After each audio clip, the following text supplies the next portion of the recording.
दुश्मन की तरफ से जो भारत और पाकिस्तान के दरमियान दोबारा सीज़ फायर को कायम करने का जो ऐलान हुआ, उसका मैं दिल की गहराइयों से खैर मकदम करता हूँ। देर आए दुरुस्त आए, 2-3 दिन पहले आया होता तो शायद जो खून खराबा हमें देखने को मिला, जो कीमती जानें हमने गंवाई, वो कीमती जानें आज महफूज होती। लेकिन चलिए, आखिरकार पाकिस्तान के DGMO ने फ़ोन उठा के हमारे DGMO से बात करके दोबारा सीज़ फायर जम्मू कश्मीर और बाकी इलाकों में कायम किया। अब मौजूदा जम्मू कश्मीर की हुकूमत की अब ज़िम्मेदारी बनती है कि जहाँ जहाँ नुकसान हुआ है, नुकसान का हम मुआयना करें, असेसमेंट करें डैमेज, और उस नुकसान का जो है लोगों को हम रिलीफ पहुंचाना शुरू करें। जहाँ जहाँ लोग ज़ख्मी हैं उनका ठीक तरह से इलाज हो, उन्हें भी गवर्नमेंट स्कीम के तहत रिलीफ मिले।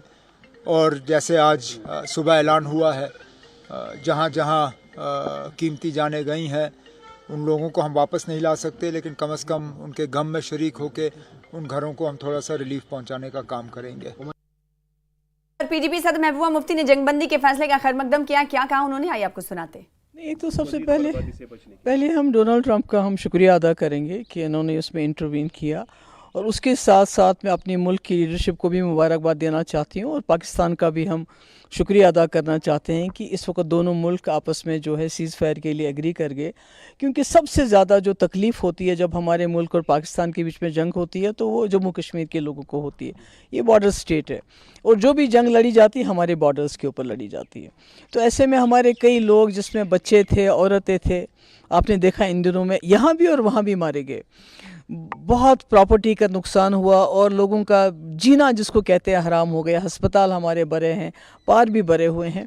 तो ऐसे में ये इंटरवेंशन होना और इसमें रोकथाम होना, मुझे लगता है आज लोग शायद चैन की नींद बहुत दिनों के बाद सोएंगे। और वैसे भी मिलिट्री सोल्यूशन कोई सोल्यूशन नहीं होता है, पॉलिटिकल इंटरवेंशन की हमेशा ज़रूरत पड़ती है। हमने देखा दुनिया के बड़े बड़े मसले मसाइल डायलॉग के ज़रिए होते हैं। और दूसरा, हमारा मुल्क इतना बड़ा मुल्क है, इसकी इकॉनमी इतनी बड़ी है, सबसे बड़ी जमहूरियत है दुनिया की, तो मुझे लगता है इसको किसी की सालिसी की ज़रूरत नहीं पड़नी चाहिए थी। ये खुद ही एक बड़ा भाई बन के इस रीजन का, मैं नहीं कहती खाली पाकिस्तान का बड़ा भाई, मैं कहती हूँ पूरे रीजन में जो इसमें हमारे जितने भी कंट्रीज़ हैं उन सब का बड़ा भाई बनना चाहिए हमारे मुल्क को। न सिर्फ अपने मसले मसाइल बल्कि पूरे इस रीजन के खिते के मसले हल करने चाहिए, क्योंकि इसकी कैपेसिटी है, इसमें वो पावर है, इस मुल्क में वो एक सॉफ्ट पावर है, ये वो कर सकता है। तो अब जो भी कुछ हो गया, मुझे लगता है कि आज जम्मू कश्मीर के लोगों के लिए ये खुशी का दिन है, बल्कि इस पूरे रीजन के लिए। अगर खुदा ना खास्ता ये जंग आगे चली जाती तो ये न सिर्फ इस रीजन के लिए बल्कि पूरी दुनिया के लिए ख़तरा बन सकता है। देखिए, मैं तो कहती हूँ कि सबसे ये बात भी दूसरा मैं कहना चाहती हूँ कि दहशतगर्दी को बर्दाश्त नहीं करना है, कोई बर्दाश्त नहीं करेगा। मगर दहशतगर्द ये फ़ैसला नहीं करने चाहिए कि हमारे हमसाया मुल्कों के साथ कैसे ताल्लुकात होने चाहिए या जंग होनी चाहिए, नहीं होनी चाहिए। मुझे लगता है ये हमें उनको, दहशतगर्दों को ये ताकत नहीं देनी चाहिए।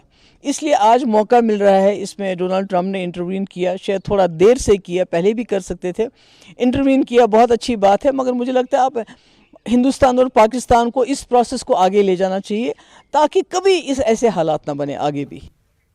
वही कांग्रेस MLA इरफान हफीज लोन ने हिंदुस्तान और पाकिस्तान के दरमियान जंगबंदी पर अमेरिकी सदर डोनाल्ड ट्रंप के बयान का खैर मकदम किया। इरफान हफीज लोन ने कहा कि मौजूदा सूरत हाल के बारे में कांग्रेस का वाज़ेह मौक़िफ़ है, ताहम लोगों ने